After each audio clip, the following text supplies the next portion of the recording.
नमस्कार दर्शक बंधु जय जगन्नाथ।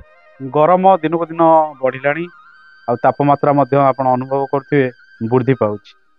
दर्शक बंधु आज अर्धारे आमे किछि राजयोग आपण को एपरी उच्च स्थान रे पहुंचाई पारे बा किछि किछि जोग जदि जन्मजात करे एपरी थाए आपण निहाती जीवन रे किछि बड़ पदवी हो बा जीवन रे कोनोसी सम्मानीय व्यक्ति होई पारंती बा लोक परिचित मध्य आपण हबार संभावना यह बढ़ाई थाए।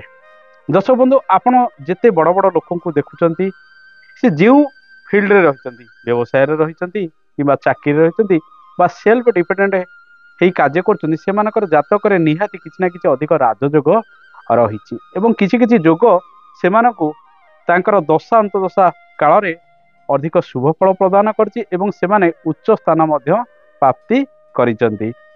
आपण जन्म जातक रे देखिबे भिन्न भिन्न जोग गुड़िक रही थाए। आ साधारणतः गोटे जोग आम जो देखा अधिकांश जातक देखा मिले ता हूँ रवि बुधादित जोग। रवि जोठी राशि चक्र रही था तार आग घरे बुध कि तार पछ घरे बुध कि सहित जोग हो रही है ये तो साधारण जोग किंतु यही अनेक राजयोग जन्म जातक देखा जाए। किछि उदाहरण नबा ता द्वारा आमे बुझिबा जदि आपणकर जन्म जातक एपरी जोग गुड़िक रही ताहले आपण निश्चित प्रकार दिने ना दिने गोटे उच्च पदवी हो बा समाज रे गोटे प्रतिष्ठित व्यक्ति हो बा जनाशुना व्यक्ति भावे आपण मध्य परिचित हेबे। दर्शक बंधु जन्म जातक दशम भाव आमर कर्म विचार करा जाए, नवम भाव आमर भाग्य विचार करा जाए। जेतेबेले कर्माधिपति एवं भाग्याधिपति ताको आमे मध्य धर्माधिपति कहि परिबा एमानकर जोग संबंध हो गृह विनिमय हो शुभ स्थान जदि रही थाए से व्यक्ति दिने ना दिने कौनसी भल पदवी प्राप्ति करिबो बा समाज रे जड़े जनाशुना व्यक्ति तांको अंचल हो तांको ग्रामर हो बा तांको सहर हो बा विभिन्न जगार से लोक परिचित होबार संभावना मध्य यह बढ़ाई थाए।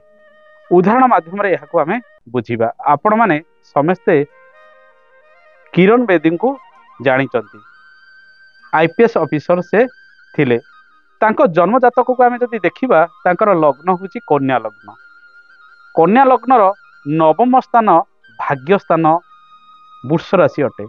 वृष राशि रे तांकर तीन गोटी ग्रहंकर जोग संजोग रहिछि मंगल रवि एवं बुधंकर जोग संबंध रहिछि। भाग्याधिपति शुक्र दशम रे रहिचंती से बहुत लोक परिचित देश पाई मध्य भल काम किछि करिचंती। देखंतु प्रत्येक व्यक्ति से जी होना कहीं किछि ना किछि जोग एपरी रही थाए जन्म जातक से आपन को लोक परिचित विभिन्न दिगरे कराई थाए। जदि कर्म सहित भाग्यर जोग रहिला आपण दिने ना दिने लोक परिचित निश्चित प्रकार हेबे किंतु दुईटी ग्रह बलवान रहितिबा आवश्यक।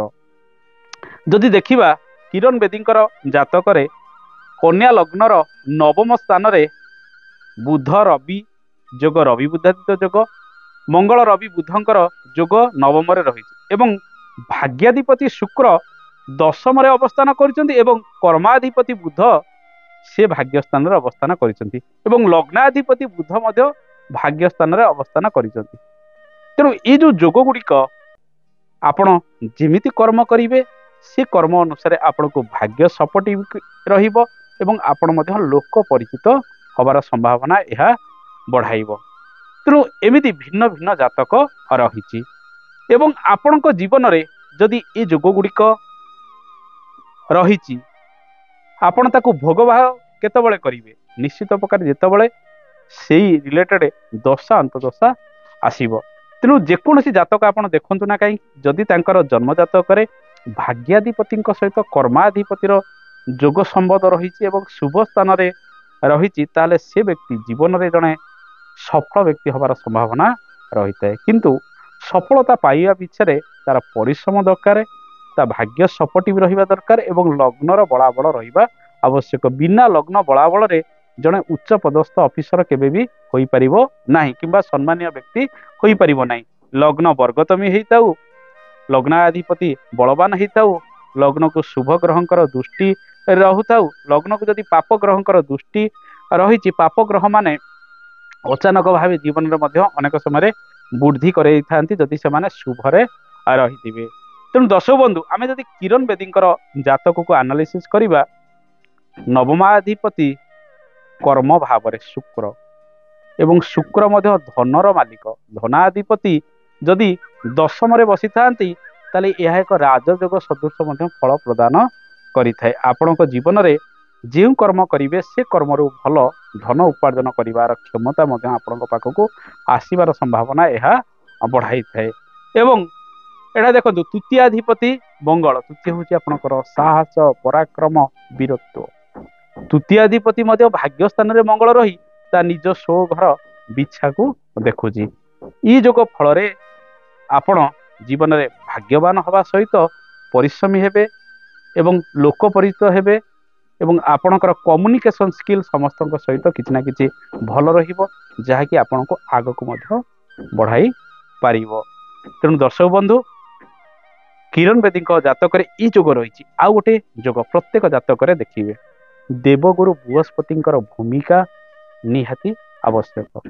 ଯେଉଁମାନେ ସରକାରୀ କ୍ଷେତ୍ରରେ ଚାକିରି କରୁଛନ୍ତି, ରବିଙ୍କର ଭୂମିକା ନିହାତି ଆବଶ୍ୟକ। ବିନା ରବି ବଳବାନରେ ଜଣେ ସରକାରୀ କ୍ଷେତ୍ରରେ ଭଲ ସଫଳତା ପାଇପାରିବ ନାହିଁ। ରବି ଯଦି ଦୁର୍ବଳ ରହିଛନ୍ତି, ହୁଏତ ସେ ସରକାରୀ ଚାକିରିଟିଏ କରିଛି କିନ୍ତୁ କୌଣସି ନିମ୍ନ ସ୍ତରର କର୍ମଚାରୀଟିଏ ହୋଇଛି, କିନ୍ତୁ ଯଦି ରବି ବଳବାନ ଥିବେ ସେ ଉଚ୍ଚ ପଦସ୍ଥ ଅଫିସର ହେବାର ସମ୍ଭାବନା ରହିଥାଏ କିମ୍ବା କମ୍ପାନୀରେ ଗୋଟେ ମ୍ୟାନେଜର ହେବାର ସମ୍ଭାବନା ମଧ୍ୟ ରହିଥାଏ। କିରଣ ବେଦୀଙ୍କ ଜାତକରେ ପଞ୍ଚମରେ ମକର ରାଶିରେ ବୃହସ୍ପତି ବକ୍ରି ଅଛନ୍ତି।